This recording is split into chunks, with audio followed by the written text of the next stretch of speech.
Hey everybody, this is Lincoln, and this is how I was able to pay off 16 grand of my remaining student loan in 1 year, and now I'm debt-free because of that. So these are some principles that I used to pay off that debt. Now you can choose a little bit to apply it to your debt payments, or you can, add on to it or things like that. But I hope it helps people out there. Because I know debt can hurt a lot, and if you don't really know about your debt, you don't realize how much you're throwing away and how much you end up paying in the long term. So in this example here, this is not a student loan. In this example, it's a line of credit, so the interest rate is a little bit higher than a student loan. So in this example, it's a 7.25% interest, and so the daily interest in this example is $2.78. Their balance originally was $14,000 of a loan, and they have a bank fee every single month at $10. So in this example here, this person, if they continue to pay minimum payments, and it's not unreasonable for people, or uncommon for people to pay minimum payments, especially nowadays with, all these other fees that people have to pay, and, things that, if they're living month to month off different things. So in this example here, if you pay minimum payments, it would take you 39 years, so you wouldn't be finished paying it off until December 31st, 2050, to pay off this debt at minimum payment. Now let's make a $1 difference here.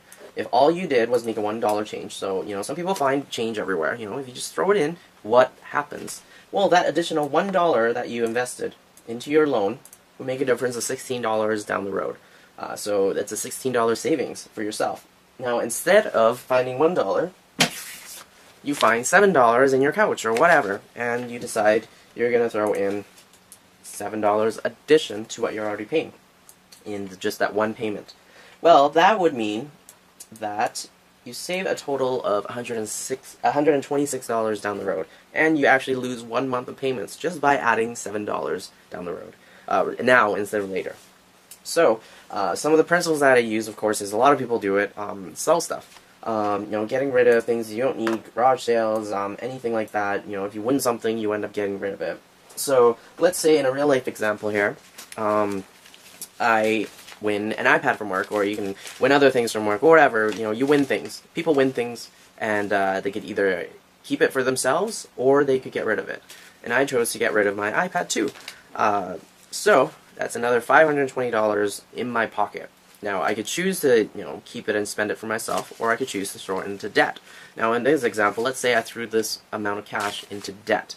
A one-time payment in February, in addition to the $100 that I would have put in with my minimum payments, would be $620, of course. What does that mean? Well, it means that I cut 6 years off debt payments, so I saved myself $7,100 just by adding a one-time payment and making no other changes to my debt.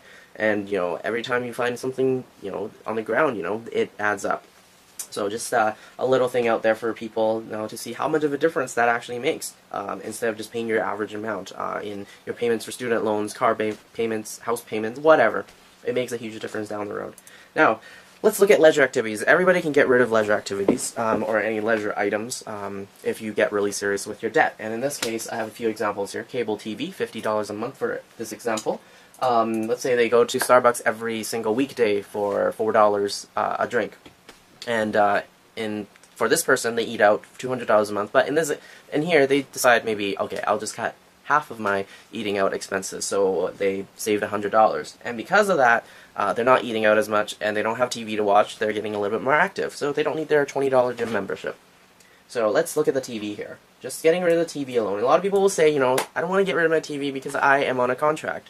Now, most TV companies will charge like maximum 3 months payments, or $300 cancellation, or whatever it is. But in the long term, this person in the 3-year contract that they have will have paid $1,800, and a $300 cancellation means nothing compared to that $1,800 you have to end up paying later down the road because you don't want to pay that cancellation fee now.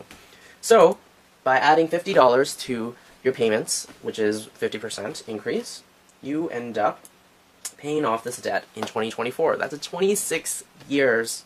That's a 26-year betterment, I guess, if that's a word. You don't have to pay 26 more years of debt payments because of that. And in this case, you save $24,000. Now let's bump it up to that Starbucks debt that I was talking about. The Starbucks eating out, and also getting rid of that gym membership. So throwing that amount of money that you would have spent anyway into these debt payments. Well, that means you don't have to, you finish off paying your debt in 2016.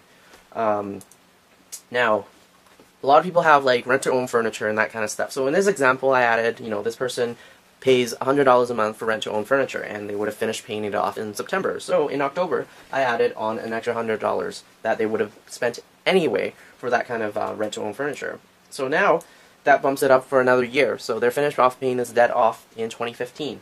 Now, lifestyle. A lot of people like have huge lifestyles that they want to show off and everything like that, like having a 5 gig phone plan when you really don't need it. I looked at my own data plan, and I realized that I was, using about 200 to 300 megs of data a month. So instead of spending $100 on that 5 gig plan, I now, well, I don't spend this much, but in this example, $50 500 meg plan a month. So that's a $50 savings. Throw that into your debt. And let's say you have a phone plan that you have for 400 minutes a month, but you realize that you use 100 to 120 minutes, and you can find this out with all your phone bill payments in the last year and see how many minutes you actually use. So I found that I use about 100 to 120 minutes a month, so I really didn't need a $400 minute plan. So $15 savings right there, and same with high-speed internet. A lot of people will be like, oh, I need the fastest internet speed ever, but really, what are you using it for? And I found out I was using it only for YouTube and email and Facebook. Really, I don't need a 100 meg internet plan. So instead of paying $85 in this example, you can downgrade it to a 6 meg plan, which is more than adequate for YouTube viewing and stuff like that.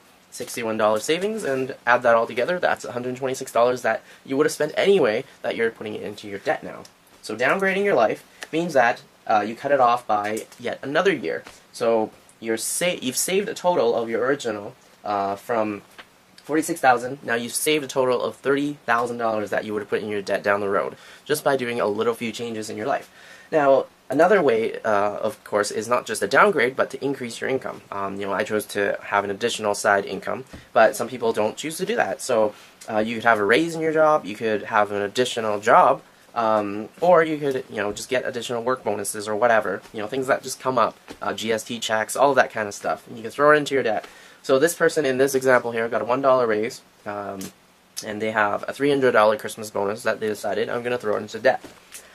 And let's say they did some bottle drives, 2 bottle drives, $30 each, and they decided to throw it into their debt. Now, this person now finishes off paying their debt on December 31st, 2013. So it would take them 2 years to pay off the debt, and it would have saved them a total of $31,000 in the long term. And that's, instead of paying it off in 2050, they now pay it off in 2013. So, I don't know, 37 years for, a long time difference. And now the great thing is, now that they have paid off that debt, every single month they have an additional $736 they can spend on whatever they want. They can make other debt payments, or they can buy themselves an Apple iPad every single month. Now, wouldn't that be sweet to be able to buy an iPad every single month? Pretty cool to me. And so I hope that helps people out there to pay off their debt sooner, and apply these principles, and every little thing that counts. As you see, that $1 turned into $16 later down the road. And you can do whatever you want with that money after you're debt free. So pay off your debt now, and don't buy now, pay later. Pay now, and live better off later.